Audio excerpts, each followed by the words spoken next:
Dear Diary, today I fell down another rabbit hole.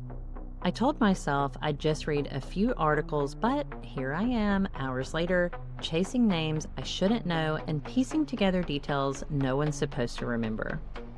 I'm Neeli Faulkner, and this is Dead Diary, a true crime journal for the obsessed, the curious, and the ones who always dig a little deeper.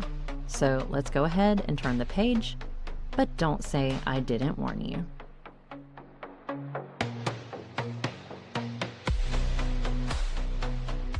We're back with the last part of Karen Reed's retrial, and it came with a closed-door session. Judge Cannoni and attorneys privately questioned each of the 18 jurors for over an hour. 2 jurors switched seats, but none were dismissed, and no public explanation was given. Back in open court, testimony resumed with Judson Welcher, whose PowerPoint presentation became a subject of scrutiny.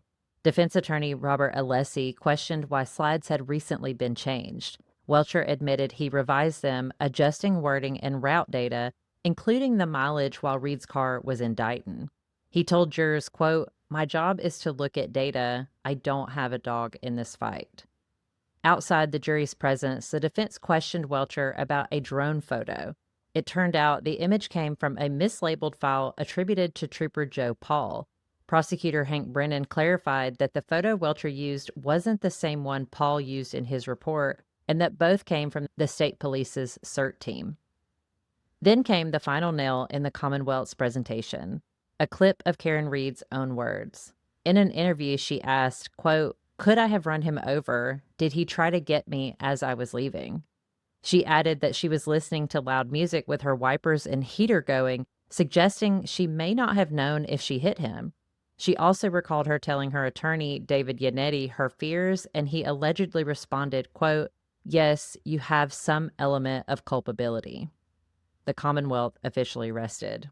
Then the defense began. Their first expert witness was Matthew DeSogra, a data forensics engineer who critiqued the reports used by the Commonwealth's expert Shannon Burgess. DeSogra said there was no clear data confirming O'Keefe's phone locked before the trigger event, contradicting Burgess's findings.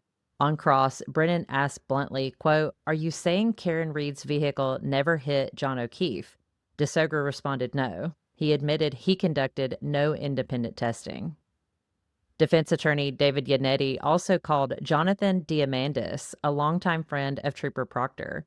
Diamandis described group texts in which Proctor referred to Reed as, quote, "a whack job," and said, quote, "We're going to pin it on the girl." The texts were introduced to show Proctor's alleged bias. Later, former Canton PD officer Kelly Dever took the stand, and the courtroom lit up. Her lack of professionalism was apparent throughout her testimony, at one point even rolling her eyes when given an instruction by the judge. Dever alleged one of Reed's attorneys threatened her to lie or face perjury charges. She also described seeing her police chief and ATF agent Brian Higgins alone in the Sallyport with Reed's vehicle for a, quote, "wildly long time," although she later recanted, admitting she wasn't working at the time. Another defense witness, Dr. Marie Russell, testified that O'Keefe's right arm injuries were consistent with a dog attack. But when questioned by Brennan, she admitted the medical examiner described the wounds as superficial with no punctures. The Commonwealth pushed back on her credibility, noting she had evolved her testimony since the first trial and that she lacked formal dog bite analysis standards. The defense motioned for a mistrial when Brennan asked Russell about the lack of dog DNA, something the judge had previously ruled inadmissible. The motion was denied. Sergeant Nicholas Barros of Dighton PD testified that he saw Reed's taillight cracked and missing a fragment before transport, not completely damaged, contradicting photos from inside the police department and presented by the prosecution. When Barros was questioned by defense attorney Alan Jackson if the condition of the taillight matched the photos shown in court, Barros responded, quote, "Absolutely not. That taillight is completely smashed out. That middle section was intact when I was there." Snowplow driver Brian Lucky Lawfren told jurors he never saw O'Keefe's body on the lawn at 2:45 a.m. or again at 3:30 a.m., only spotting a Ford Edge parked outside the home later. Brennan grilled Laughlin on inconsistencies in his timeline, his exposure to online commentary, and his denial that a blogger pressured him to change his story. Biomechanist Daniel Wolfe returned to the stand with new testing using crash dummies and a Lexus SUV. He concluded the damage did not match O'Keefe's injuries, but on cross, Brennan pointed out holes in O'Keefe's sweatshirt, initially implied as being from the crash, were actually made later by the crime lab. This again prompted the defense to ask for a mistrial, this time accusing Brennan of intentionally misleading the jury. But again, the judge denied it. Dr. Elizabeth Laposada testified that O'Keefe's skull fracture resulted from hitting an uneven surface and not from being struck by a car, and also stated O'Keefe did not die from hypothermia.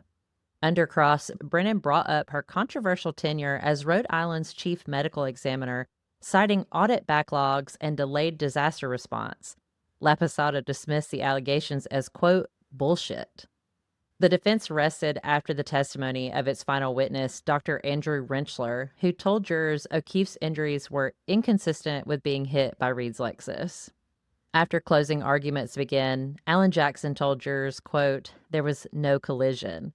He accused the government of framing Karen Reed and asked for a full acquittal.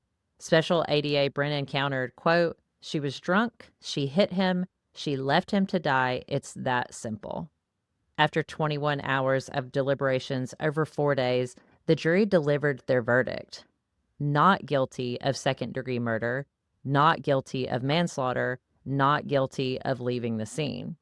However, Karen Reed was convicted of a single charge, operating under the influence with a blood alcohol level of 0.08 or higher.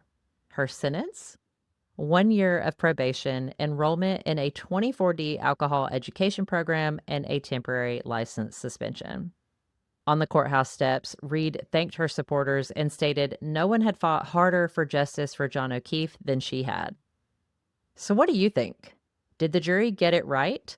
Was this justice or just another chapter in a story full of shadows?